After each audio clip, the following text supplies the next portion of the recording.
Madam Ambassador, distinguished panelists, dear members and friends of DGAP, ladies and gentlemen. It's a great pleasure to welcome you all at DGAP's premises at Rauchstraße and behind your screens to what promises to be an exciting evening. My name is Martin Bialecki. I'm the editor-in-chief of Internationale Politik, and I bring you the best regards from Ambassador Wolff, whom you were expecting at this point. Unfortunately, he has fallen ill and asked me this morning to stand in for him tonight. He very much regrets not being able to be here. Madam Ambassador, we feel very honored that you found time in your busy schedule to be with us and discuss transatlantic solidarity and the Russian war against Ukraine. The time for such a debate could not be more appropriate. Tomorrow, 1 year ago, the armed forces of the Russian Federation started an all-out, brutal war of aggression against its neighbor. Many innocent people have died. War crimes have been committed. Much of the infrastructure lies in ruins. Entire towns and villages have been razed to the ground. Yet, as President Biden has said, Kiev stands, and the transatlantic community is stronger than ever. Russian forces have experienced a number of strong defeats on the battlefields. President Putin's speech on Tuesday did not give one clue of relenting. Russia continues to commit more of the same cruel war crimes. There is no sign of him opening up a perspective of peace for the Ukrainian people. NATO stands together. Its commitment to the defense of every inch of alliance territory and to military assistance to Ukraine remains ironclad, as President Biden has stressed both in Kiev and Warsaw in the beginning of the week. To discuss our topic today, please join me in welcoming our honored guests for this evening. His Excellency, Ambassador Dr. Amy Gutmann, US Ambassador to Germany, is a very well-known scholar. She acted as president of the University of Pennsylvania from 2004 to 2022. Furthermore, she is a member of the Global University Leaders Forum convening at the World Economic Forum. It is a pleasure and an honor to welcome you here today, Ms. Ambassador. Ambassador Boris Ruge, Vice Chairman of the Munich Security Conference. Before becoming the Vice Chairman of the famous MSC, Boris Ruge served as Deputy Head of Mission of the German Embassy in Washington, D.C. And from 2014 to 2016, Boris Ruge was the German Ambassador to Saudi Arabia. Boris, you are very welcome here. A warm welcome as well to our Director and CEO of the German Council on Foreign Relations, Guntram Wolff, who joins us digitally. Before his stay at DGAP, Guntram Wolff served as Director of Ruge until June 2022, a Brussels-based institute on economic policy in Europe. Welcome, dear Guntram. I have the pleasure to serve as the chair of tonight's meeting and moderate it. Just a few closing technical remarks. Ambassador Gutmann will provide us with an introductory keynote speech, after which the other panelists will get a chance to comment on the ambassador's remarks. Then there will be a panel discussion, after which I will open the discussion for a Q&A session with the audience, both on site and online. For our guests here, please introduce yourself and keep your questions short. For our guests online, please write your questions into the chat. We will do our best to address them all. A special thanks for making today's event possible goes to Martina Schulze, Isaac Martin, and Zachary Layton and the team from the US Embassy, as well as to the events team at DGAP. And of course, a special thanks to you, Madam Ambassador, for honoring us with your presence. Now, without further delay, Madam Ambassador, the stage is yours.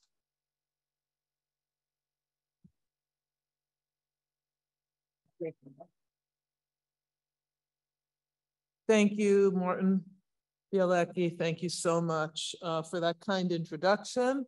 And thank you to the German Council on Foreign Relations for hosting this important discussion at this important time. Fellow panelists, it's my honor to be with you.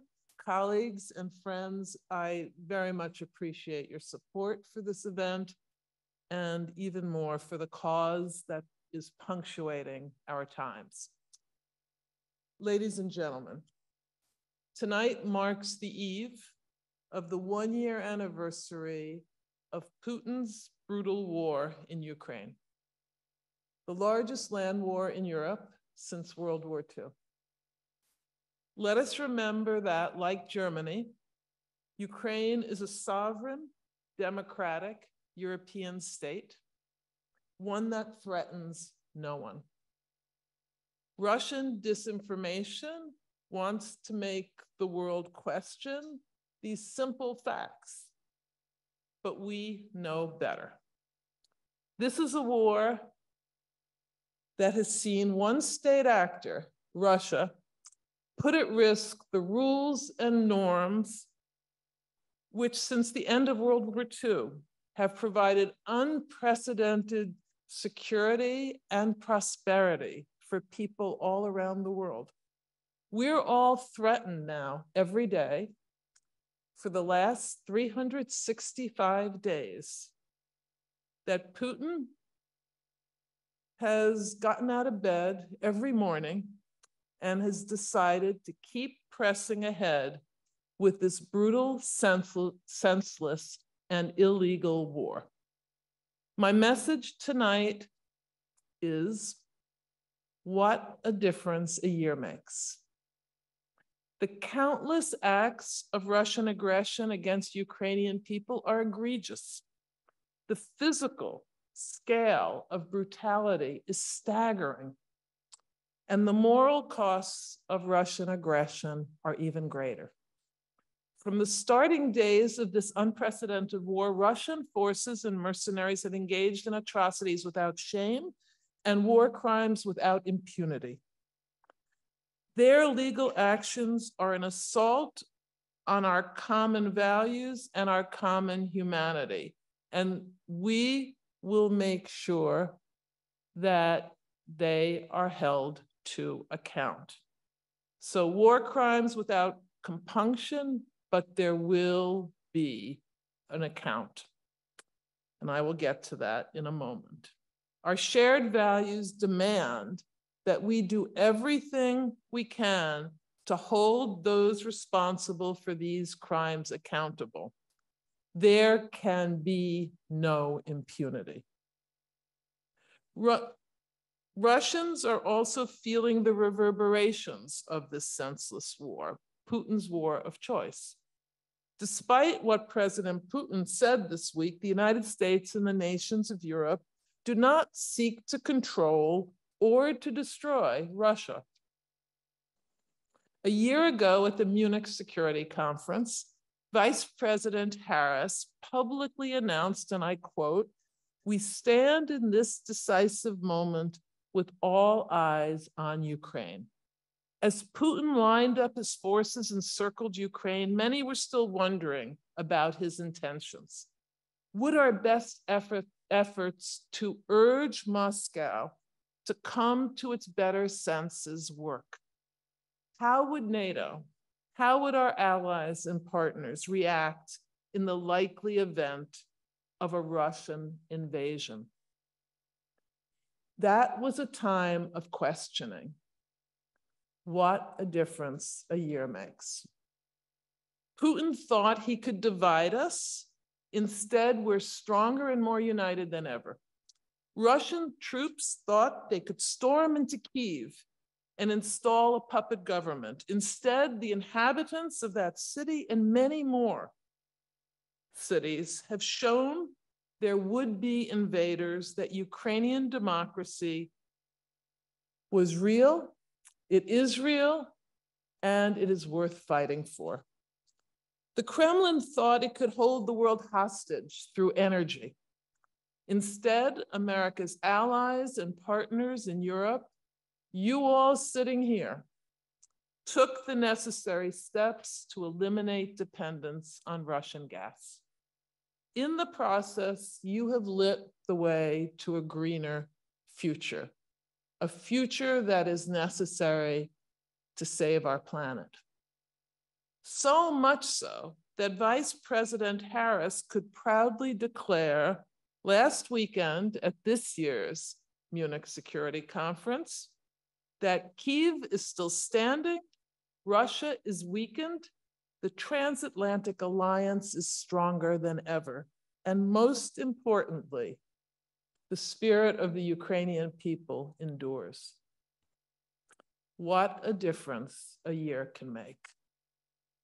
Even though we've come so far, I'm here tonight to urge everyone in this room to keep going further so that 1 year from now, we may look back and continue to say, what a difference a year can make.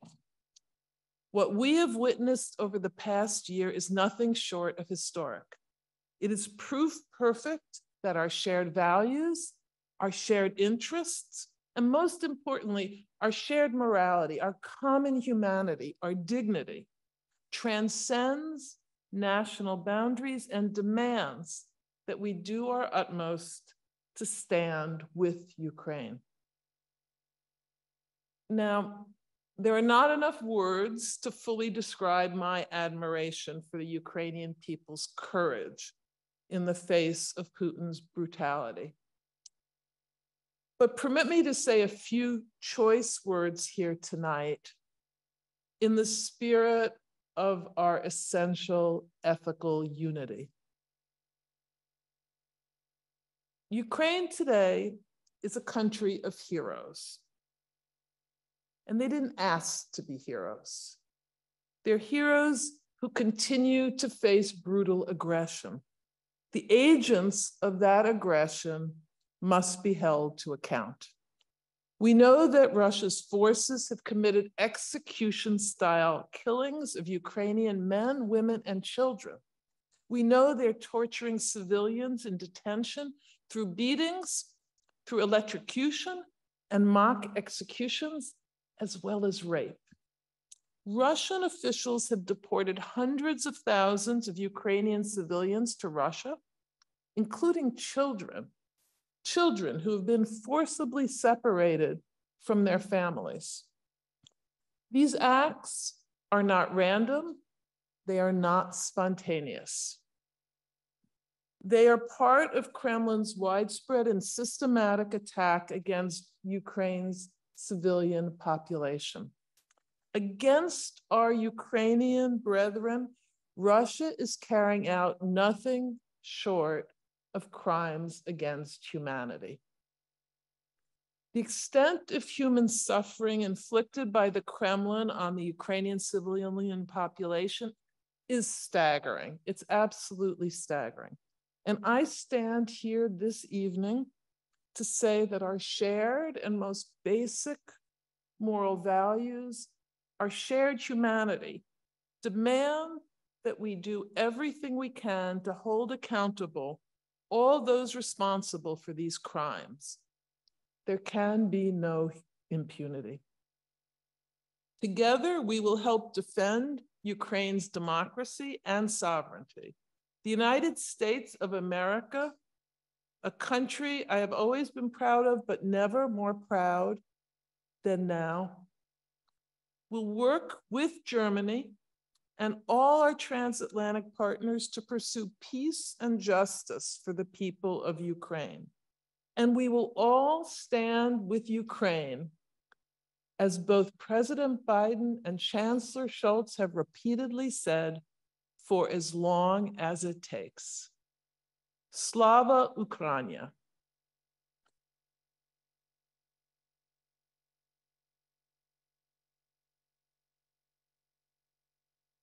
Now let me, in my concluding remarks, be as clear as can be. Russia remains the sole obstacle to peace in Ukraine.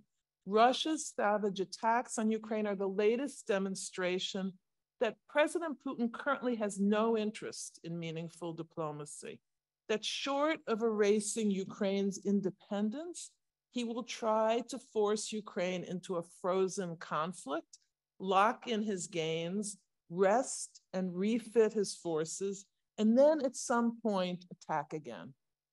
Russia and Russia alone can end this war today. As President Biden said, winning the war in Ukraine is to get Russia out of Ukraine completely.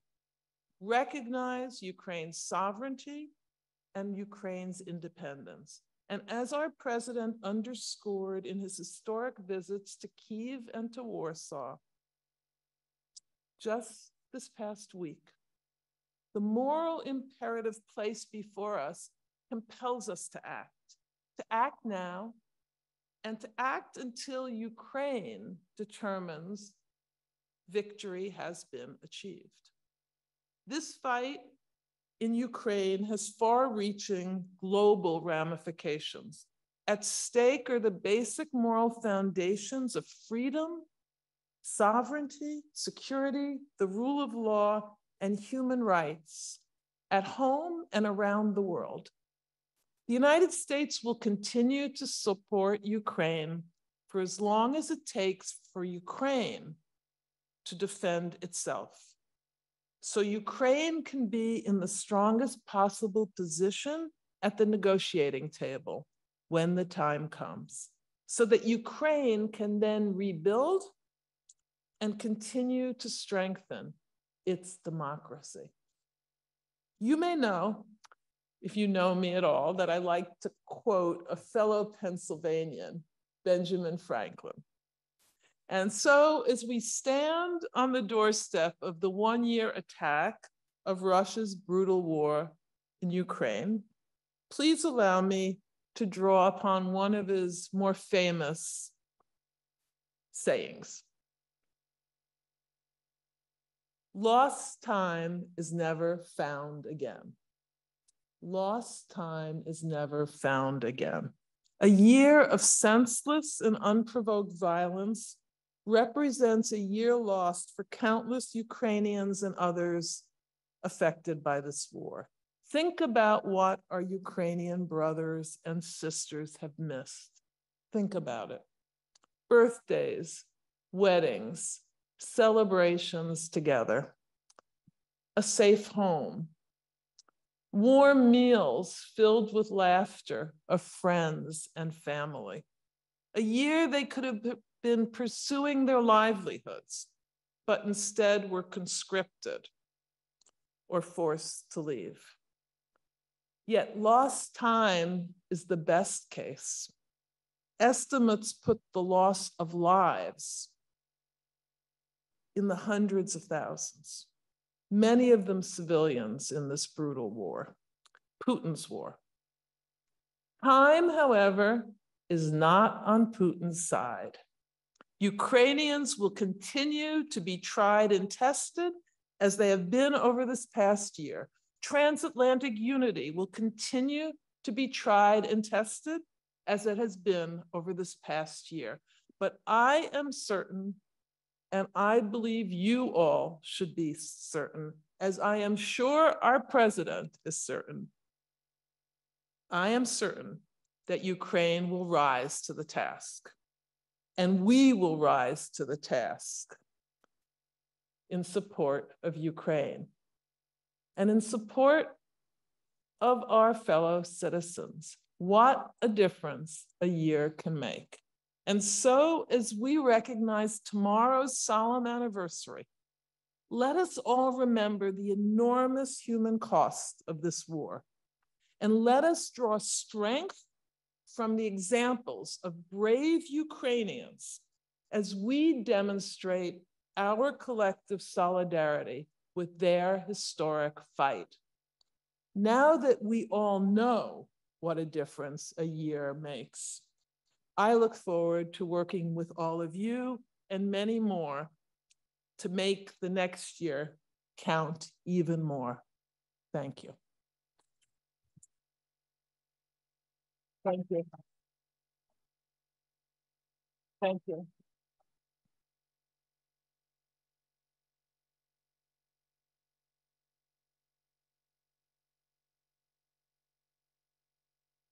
Thank you very much, Madam Ambassador, for your very thought-provoking and deep words. Boris Ruge will be the first one commenting on that. Boris, over to you. Thank you very much, Martin, for having me here at DGAP and for the honor of being on stage with the ambassador. My favorite Benjamin Franklin quote is, "We must all hang together, or we shall all hang separately." And I think that's quite an appropriate quote to keep in mind in this day and age. I have 4 quick points that hopefully will count as a comment, and if not, you can disqualify me from returning to DGAP, Martin. The first one is on leadership. I have huge respect for President Biden, and not just because he seems to be the longest attendee of the Munich Security Conference. According to our records, he started coming in 1980, and the last time he featured was 2 years ago at our special edition. So he's been out there for a long time, and he is close to our heart. But more to the point, what is truly remarkable about President Biden is that he has these huge achievements in terms of legislation and his domestic agenda, which I think compare some achievements that very few presidents in the post-war era could point to. And at the same time, he's successfully navigating a very, very challenging international environment.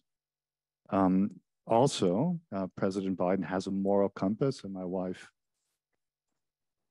from Bosnia could tell you something about that, about the position he took in the 1990s when the war in Bosnia was going on. And he has a capacity for strategic thinking. And I would point to Afghanistan as an example, where I think he was very much in the minority in Washington, in feeling that the goals we'd set ourselves for Afghanistan were too ambitious, that we would be unable to meet them, and that we were devoting too many resources into pursuing them. And I think he was proven right. So that's my point on leadership, number one. Number two, America's alliance with Europe. I listened to President Biden's Warsaw speech, very powerful. And of course, he spoke in Kiev alongside President Zelensky. I think it would be fair to say that the United States has mobilized unprecedented resources to support Ukraine, and it has brought together a broad coalition for Ukraine to prevail in this struggle. So that's another great achievement, I think, of the president. And by the way, I think it was extremely appropriate for President Biden to give this speech in Warsaw, recognizing what Poland has done. I think that's important. Third point, calibration, we could call this one. The record of the West on Ukraine, which is often criticized, including from this stage, including from this institution and my institution, the MSC, is, so there's a great deal of criticism, and I understand why. And the ambassador has described in her speech why that is, because Ukraine is in a life and death struggle. And in many respects, you might say we could have done better in this past year. But in the reality of politics and foreign policy, our collective record, in my view, is actually pretty good. As I said, we are talking about an unprecedented level of support to Ukraine to prevail. But this is where calibration comes in. It is in support that has been carefully calibrated as well. I know that some in this room will disagree, but I happen to think that's exactly how it needs to be in order to avoid a direct confrontation of members of NATO with Russia and a possible escalation. And I can tell you that at the Munich Security Conference, we had some pretty interesting conversations on that, including with Bill Burns and Graham Allison. And I think there's many that discount such scenarios, but I think they are wrong to do so. My fourth and final point is on the Indo-Pacific, perhaps somewhat surprisingly. We Europeans are very much focused on Ukraine and its fight, and that's exactly how it should be. But there are other issues out there that need our attention. And the most important of those is China and the Indo-Pacific. And China and the Indo-Pacific are not just America's problem, they're also Europe's problem. Because this is about the future, the very future of the international order. In a report that MSC put out this past Sunday with Aspen Strategy Group and our colleagues from MERIX, the China think tank here in Berlin, we wrote this, and I'll quote, "Transatlantic partners are faced with complex and interconnected security challenges in both Europe and the Indo-Pacific, with difficult trade-offs involved. I think that's an important observation, and we can discuss it, of course. Regarding Taiwan, a key question is how credible deterrence can be maintained in the face of China's growing military power. It will be crucial to maintain the status quo, etc. So what is the solution to this? And obviously there are several solutions to this, and you'll find them in the report, but I'll just mention the one bullet point that is addressed to Europe in the executive summary, and it reads, very briefly, getting European security right, freeing up US capabilities. So that's our German and European homework, if you like, and it takes us back to the thrust of what you said, Ambassador. With that, I would hand back to Martin. Thank you very much. Thank you very much, Boris. Do you have, Madam Ambassador, a direct reaction on Boris before I hand over to Guntram? I would be happy to go on to the next, and then we'll save more time. So, Guntram, good evening again. I hand it over to you. Thank you so much, Martin, and thank you, Ambassador, for being at DGAP. And my apologies that I'm not there today. I actually decided to spend a week after the Munich Security Conference on holidays, but I'm very happy to join you on this panel today. And I really wanted to make 3 points, and unsurprisingly, there's some overlap with what Boris already said, but let me start with my first point. The first point is really to commend and recommend President Biden for his leadership during this past year.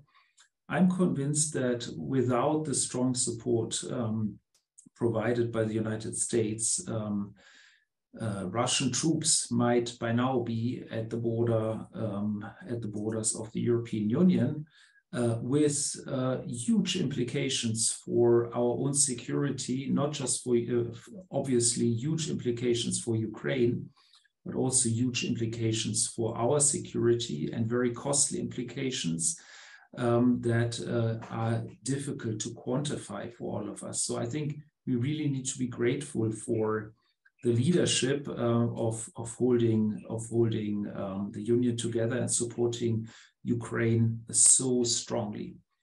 My second point is on the support that is provided to Ukraine. I mean, I really want to make 2 points here. First, what has been done so far is totally affordable. I mean, this is a war that is relatively cheap economically, at least for us Western partners supporting Ukraine. We are talking here of numbers in the order of magnitude of 0.2, 0.3, 0.4% of GDP. This is far less than, for example, the support Germany provided in the first Gulf War when it was about the liberation of Kuwait. So just to give you a sense of magnitude, it's just a third in terms of percent of GDP of what was done back 30 years ago in Kuwait. So these numbers are relatively small numbers, and if you compare them with domestic rescue packages related to the energy crisis or other or the Eurozone crisis or anything of that sort, they are actually peanuts. So this is not about the financial burden.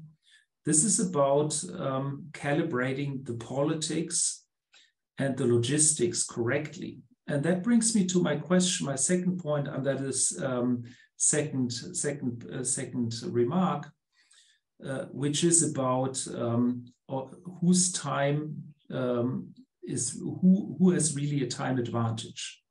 Is it Russia or is it the West? And President Biden and also Vice President Harris, and you also repeated that time is on our side and not on Russia's side. And my answer to that would be, well, that really depends on what we choose to do and what we will do. What Russia has done in the last year is it has adjusted, massively adjusted its economy towards a war economy with a really increased defense sector. Defense spending has moved up tremendously. It has managed to circumvent or bypass a certain number of sanctions, and it has really managed to really get its war machine going, and therefore, and you know, there's some momentum behind it now. I'm not saying that this automatically means that Russia has the upper hand, but it depends on us whether we will manage to bring up our defense industry, our ammunition production, and the delivery of weapons in time or not. I mean, these are choices that depend on political choices here in Berlin, but also in many other countries and also in the United States, of course. So I would say, yes, time can be on our side if we choose to do the right things. And that means investing at this stage in appropriate weapon deliveries and the production of the necessary weapons so that we can provide the support necessary to Ukraine. Now, my third point is, and you made that point, and I was listening to Vice President Harris at the Munich Security Conference when she made the same point very strongly, which was about holding war criminals to account. And, you know, I think we all share that goal, but I would like to hear from you under what scenarios and how do you imagine will that accountability be provided? I mean, that very much depends on the kind of outcome, the theory of victory, if you wish, that you imagine from this war, because these war criminals, they will be in Russia, and it will not be that trivial to really hold them to account in Russia. So if you can share any thoughts on how do you imagine this will happen and this will be done, I think many in the audience will be really happy to hear about those scenarios. Thank you so much. Thank you, Guntram. Madam Ambassador, I'm sure you have the one or other reaction to the comments of Boris Ruge and of Guntram Wolff. Well, first of all, thank you, because they're very thoughtful comments and totally consistent with what the message I want to convey. So let me quickly not answer every point because I'm in agreement with many points, but answer the questions that they raised. So beginning with the importance, not just the admiration, but the importance of what President Biden did this past week. He is the first sitting US president ever to go into a war zone where American troops weren't fighting. That speaks volumes. It took courage, it took determination, and it also sent the right message, which is we will be with Ukraine as long as it takes. That raises the question that I want to answer, which is time on our side? I said what a difference a year makes. Now, let me be clear about that. The reason what a difference a year makes is something we can say with pride over this past year. The reason was not inevitable. It was not in the stars. It was because the US, Germany, our allies and partners came together and we made NATO stronger than ever. I began just shortly before the last Munich Security Conference, the 2022 Munich Security Conference. And that was a tense security conference because we were working with Germany and our other allies to make sure to do everything we could to make sure that NATO would stand strong.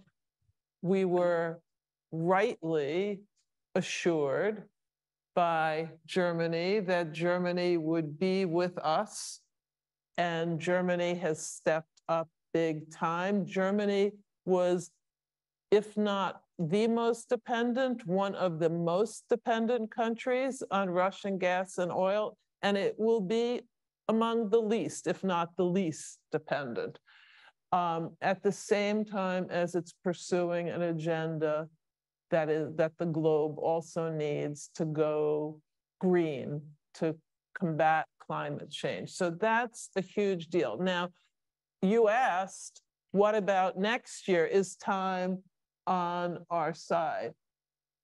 Time is on our side because of the courage of Ukraine and because we can be certain, and as certain as anything in human affairs, that the Ukrainians will not give up.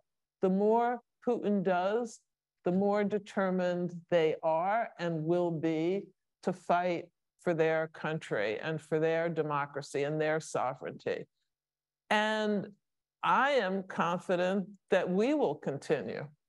And when I say we, I'm confident that the United States, and I am confident that Germany and our allies will continue to do more. Now, let me just say that doing more does mean doing more militarily. We have been doing that. And right now, what we need and what we're working together on is what we say in the US are the 4 A's. They don't translate into 4 A's into German, so I'll do them as I do everything here in English to be accurate. They're more ammunition, and President Biden, you heard, already promised more ammunition. We're all scouring the world, more ammunition, more artillery, more armaments, and more air defense. And on top of those 4 A's, there's more training and more structural support that Ukrainians need and want. So no, it's not written in the stars that time is on Ukraine's side, not Putin's side. It's written in the courage that people have when they're fighting for their democratic freedom and sovereignty.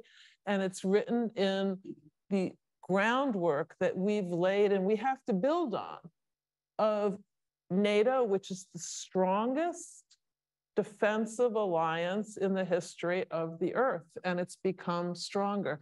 So please make no mistake that the reason I stand and say, and now I sit and say what I say, is to embolden all of us to stand up strong for what are our values and our interests. And in my lifetime, because I was born post-World War II, there's never been a war that is more clearly one of the defense of sovereignty, the rule of law, human dignity, human decency, and democracy against its opposite: brutality, illegality, impunity. And then you asked, how are we going to hold Russia accountable? And again, there'll be nothing about Ukraine without Ukraine. I think Ukraine will be a very, very important part of that. But the whole international world order has a stake in this. And we have mechanisms to do this. And to the extent that we need to create new mechanisms, I have no doubt that we have the will and the creativity to do that as well. But the first step is what we're doing now, which is to take account, while it's still historically feasible in real time, to take account of those crimes and to broadcast them against the disinformation and misinformation that is unfortunately Putin's only recourse, because truth is not on his side. Thank you, Madam Ambassador. So, ladies and gentlemen, as time flies, obviously, I would like to open the panel for your questions. We start over here, and please introduce yourself, keep your questions short, and the microphone will be with you shortly. Thank you. We are so thankful that Mr. President was in here. It's our president. We are so thankful, United States of America. But please, please do something. Do it.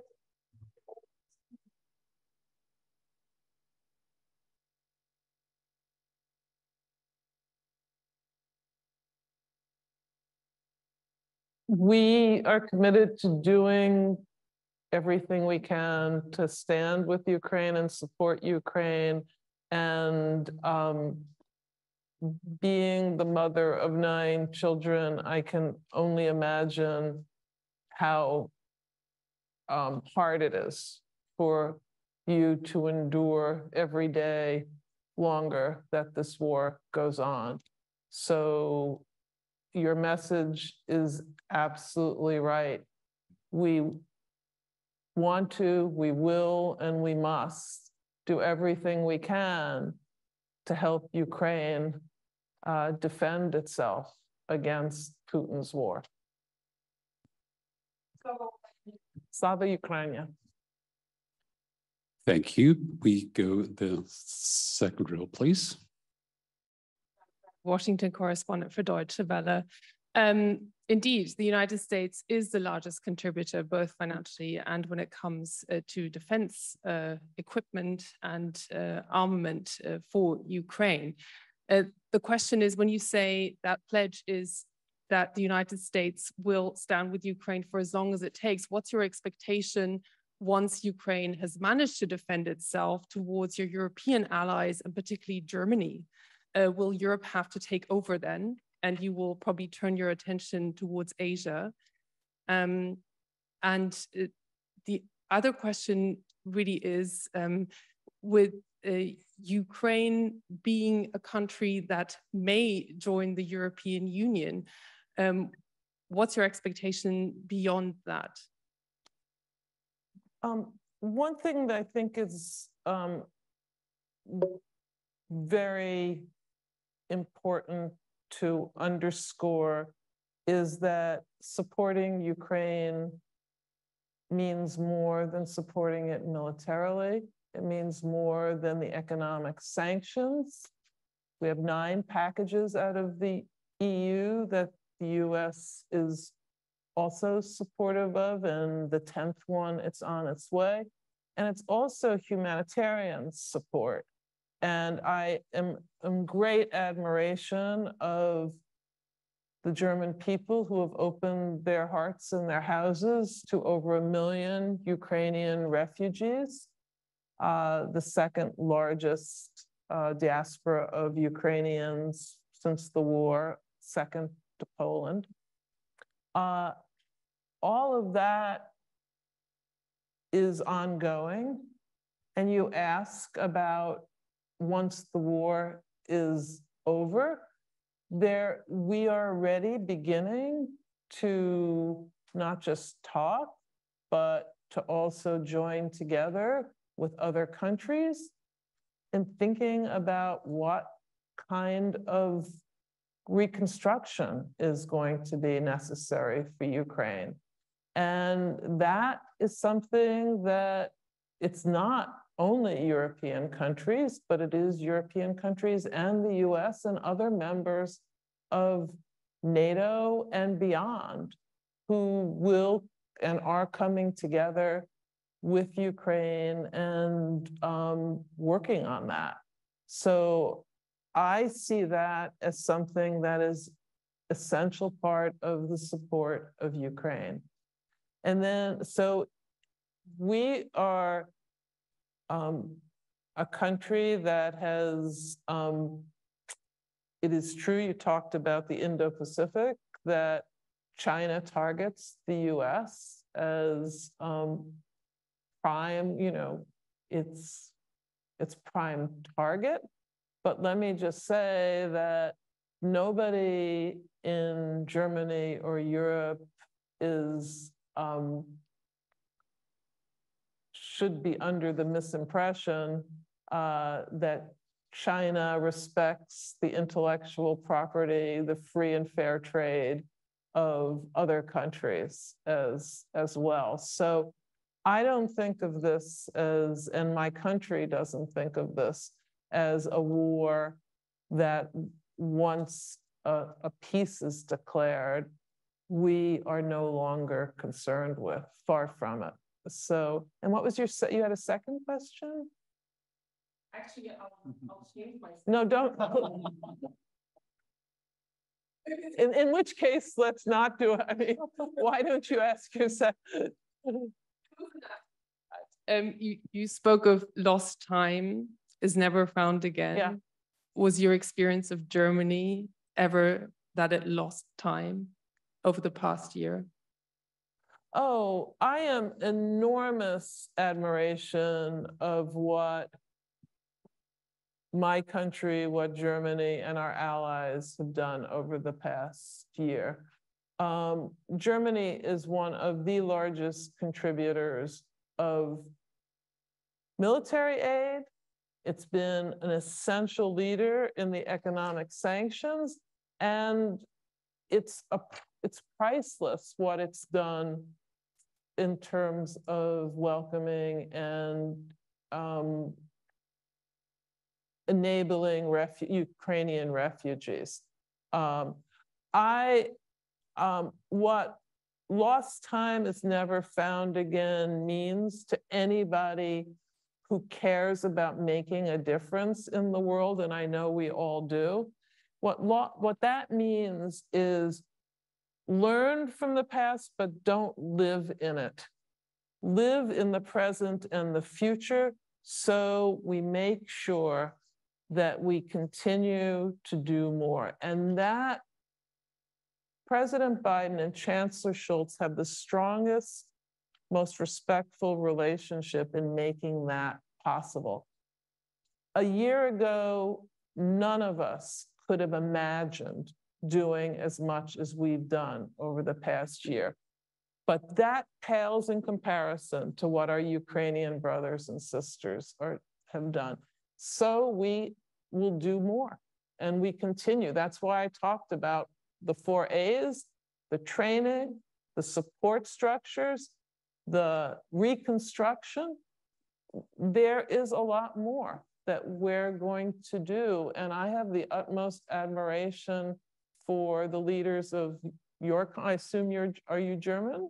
Your country and mine, who are leading us in doing this with the strong support of the German population and the American population. I just have to say, at the Munich Security Conference, we had an unprecedented number of congressmen and senators, Republicans and Democrats alike, absolutely committed to this and absolutely appreciative and thankful for what Chancellor Scholz and what the German people have done and are continuing to do. And we have to keep that going. Well, this is a two-finger, and that congressional delegation included Mitch McConnell, minority leader of the US Senate and one of the top Republicans, obviously. And the reason he was in Munich for the first time ever was basically to send that signal that the US would back up its European allies and that it would be there for Ukraine. So very important bipartisan message as well. Thank you, Boris. Next question is in the first row, please. Yeah, thank you. I'm Elizabeth Hausche from the Deere Company. Ambassador, Excellency, thank you very much for your clear speech. And I would like to pick up what you just said, and just to score a little bit further deeper into it, the Republican side. Of course, the ones that were at the Munich Security Conference, they are very supportive, but I would like to know your insight, or what is your analysis on this, and how far the overall Republicans, because we're seeing two parts within, and we do hope, I mean, I speak frankly here, that Trump or people around Trump are not taking over next time in the election. So because we are all wondering where it will go to then, And with regard to Ukraine, the support, do you think that despite talking, they all stick together and are side by side, Democrats and Republicans, with regard to Ukraine and the support, or do you see breakups there? Thank you.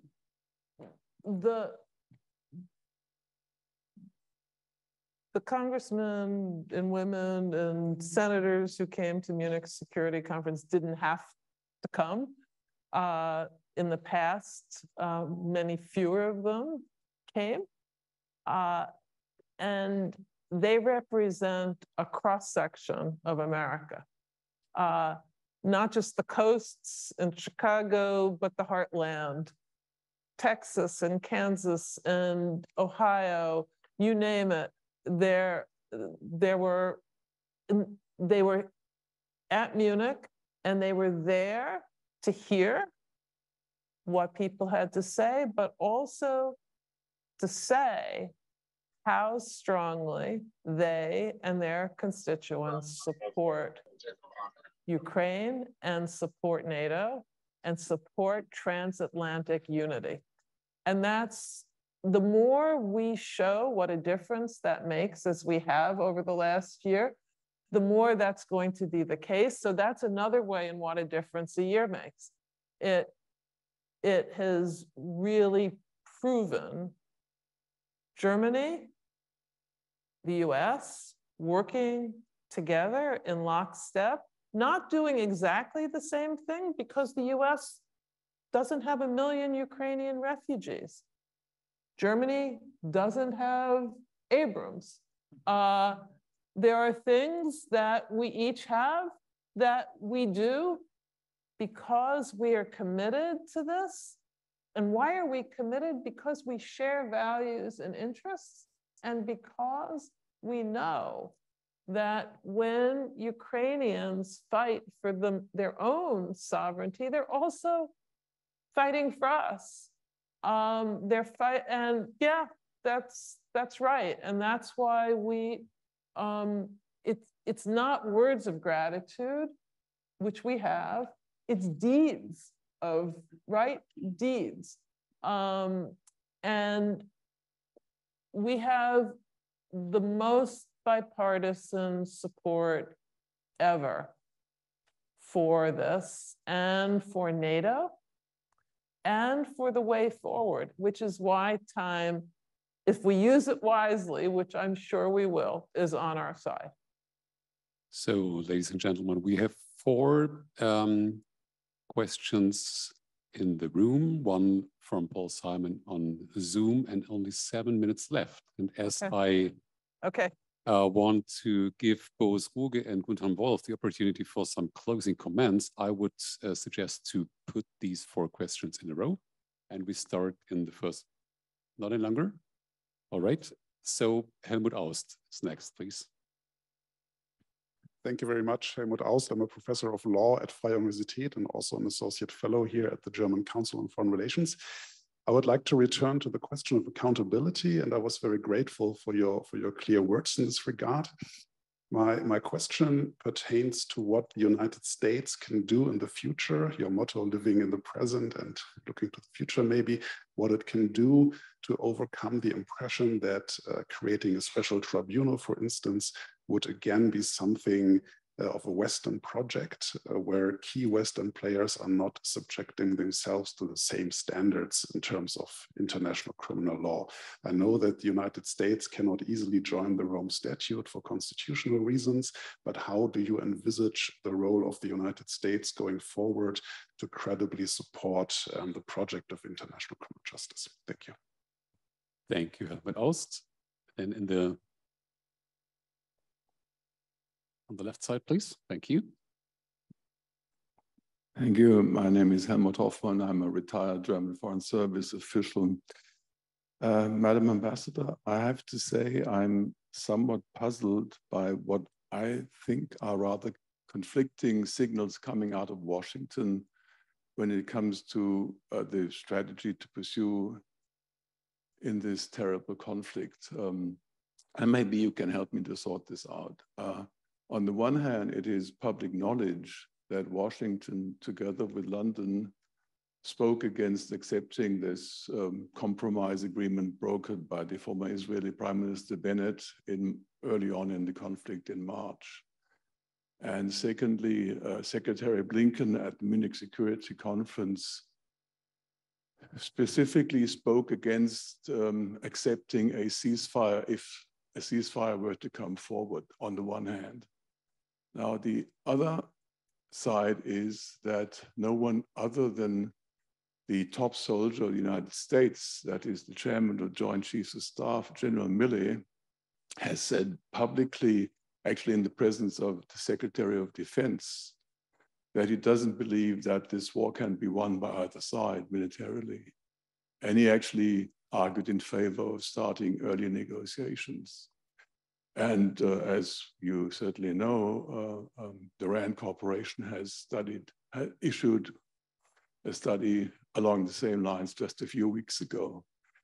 So is this just the usual interagency war we know from Washington? Or is this some sort of a very sophisticated dual track approach strategy? Thank you. Thank you for this question. Thank you. Then the last question from the room is the gentleman in the second row here. Thank you.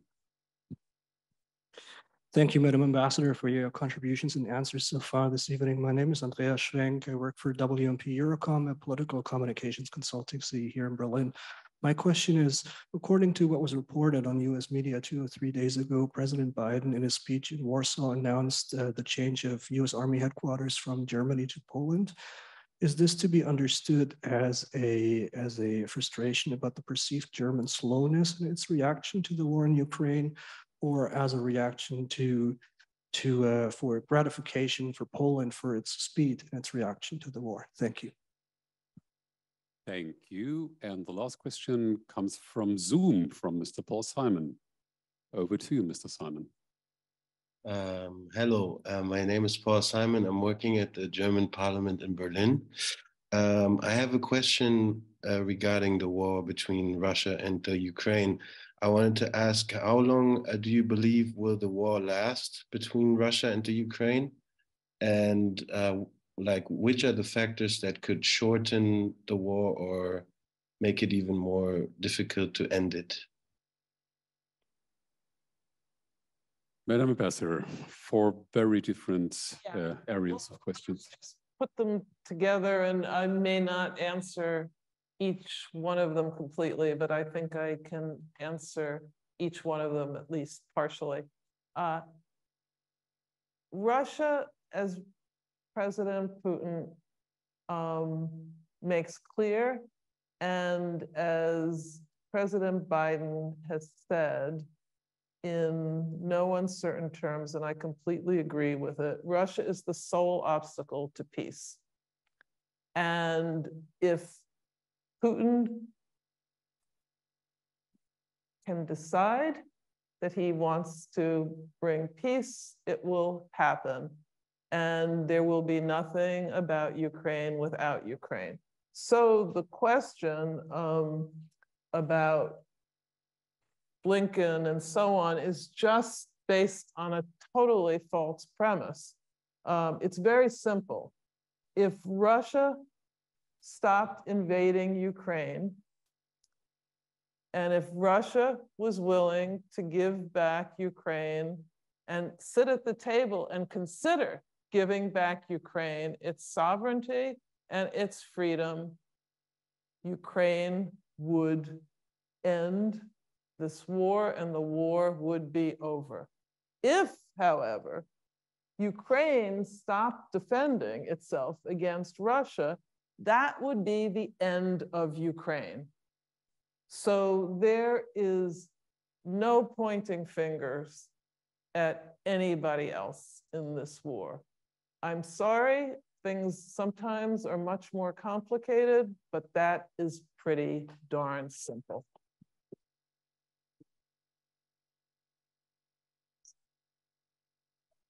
And accountability, I do think it's going to be extremely important. My country thinks it's extremely important to begin the process of accountability and find ways of making it real. And I totally agree with this, the perspective of the question that the way of doing so has to be such that it is clear that if any country, if any leaders do what Putin is doing and will have done at the point of accountability, they will be similarly held accountable. This is a universal action. And that's why we have said, and it is clear as can be, that crimes against humanity have been committed.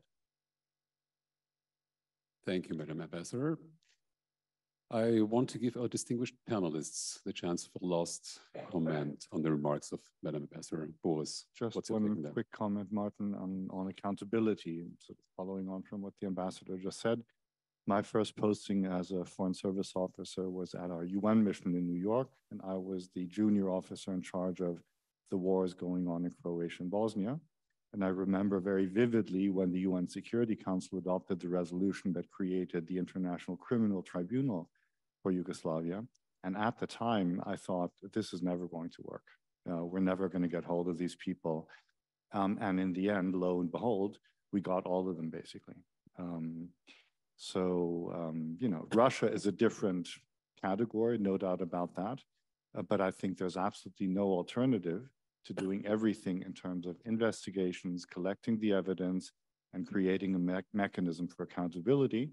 And then we'll take it from there, understanding full well that, you know, pursuing accountability in the face of a nuclear armed, you know, power is not simple. Everyone knows that. But pursuing it, I think, is completely without alternative.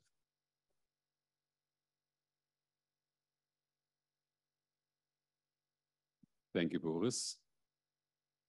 Guntram Wolff, CEO of DGAP, what's your take on that, on the last comment?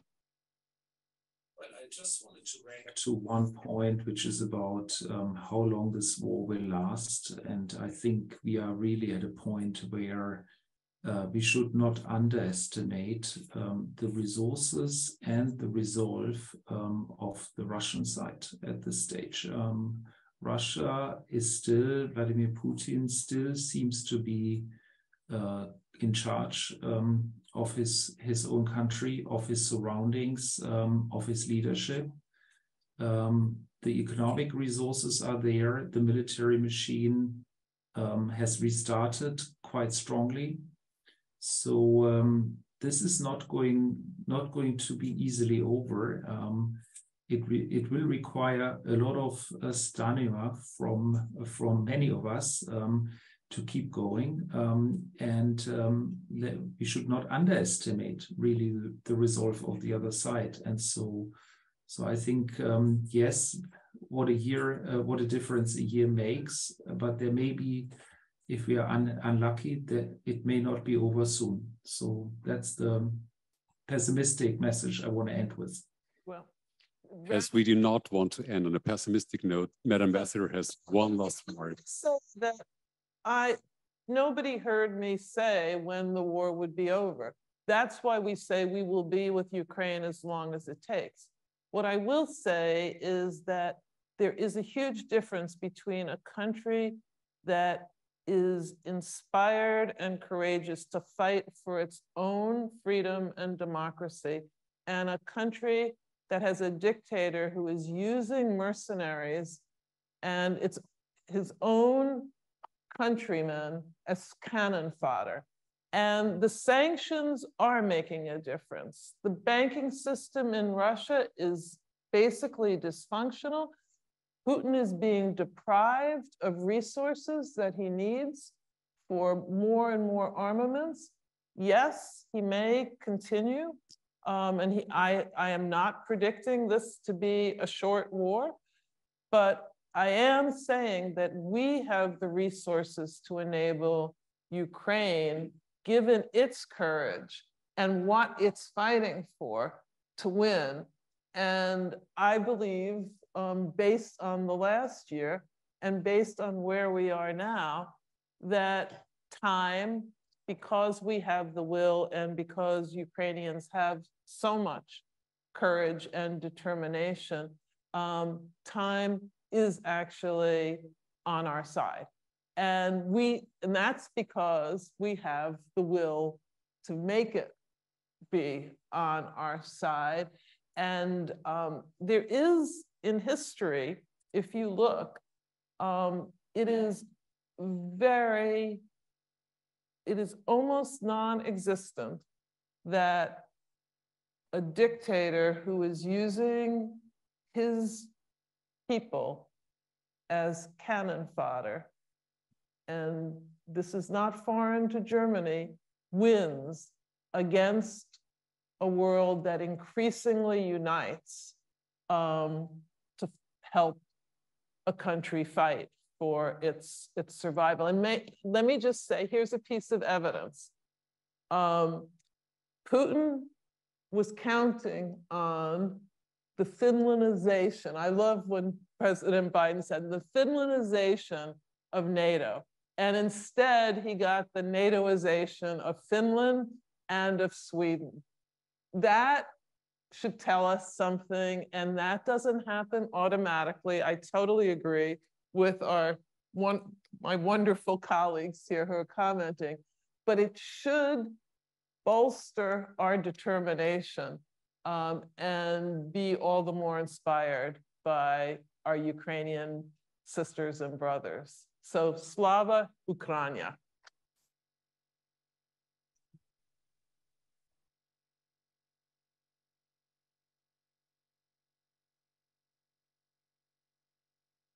Thank you so very much. I want to ask you for a big round of applause for our distinguished panelists, Boris, Ruge, and Guntram Wolff.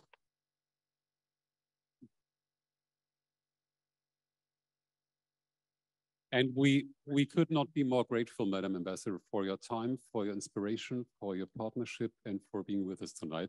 Thank you so very much. Thank you. Thank you. You're wonderful. Thank you. Yeah. We were more than happy if you find the time staying with us for a glass of wine and the famous, very famous DGAP pretzels, and then have a good night. Thank you very much. Thank you.